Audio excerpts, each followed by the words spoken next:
Chalissery Saint Peter's and Saint Paul's യാക്കോബായ സുറിയാനി പള്ളിയിൽ വിശുദ്ധ ദൈവമാതാവിന്റെ ജനന പെരുന്നാളായ 8 നോമ്പിന് കൊടിയേറി. ഞായറാഴ്ച രാവിലെ വിശുദ്ധ കുർബാനയും കാലം ചെയ്ത പത്രോസ് മോർ ഒസ്താതിയോസ് മെത്രാപ്പൊലിത്തായുടെ മൂന്നാമത് ശ്രാദ്ധവും ആചരിച്ചു. തുടർന്ന് വികാരി ഫാദർ ബിജു മുങ്ങാങ്കുന്നേൽ പെരുന്നാൾ കൊടിയേറ്റം നടത്തി.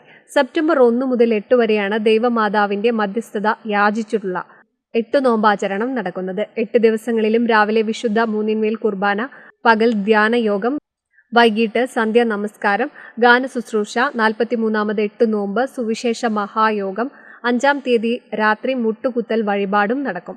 7-ാം തീയതി രാത്രി 7-ന് പ്രസിദ്ധവും ഭക്തി നിർഭരവുമായ 8 നോമ്പ്, വണക്കം, അത്താഴ സദ്യ എന്നിവ നടക്കും. സമാപന ദിവസം 8-ന് കുര്യാക്കോസ് മോർ യൗസേബിയോസ് മെത്രാപ്പൊലീത്ത കുർബാന അർപ്പിക്കും. പ്രദക്ഷിണം, നേർച്ച സദ്യ എന്നിവയുടെ പെരുന്നാൾ സമാപിക്കും. ശനിയാഴ്ച രാത്രി പെരുന്നാളിന് മുന്നോടിയായി ഒരുക്കധ്യാനവും നടത്തി. പെരുന്നാളിന് വികാരി father Biju Mungankunnel, trustee CU Shalamon, secretary Titus Davis എന്നിവരുടെ നേതൃത്വത്തിലുള്ള 51 അംഗ കമ്മിറ്റി നേതൃത്വം നൽകും. NCV news, Thrithala.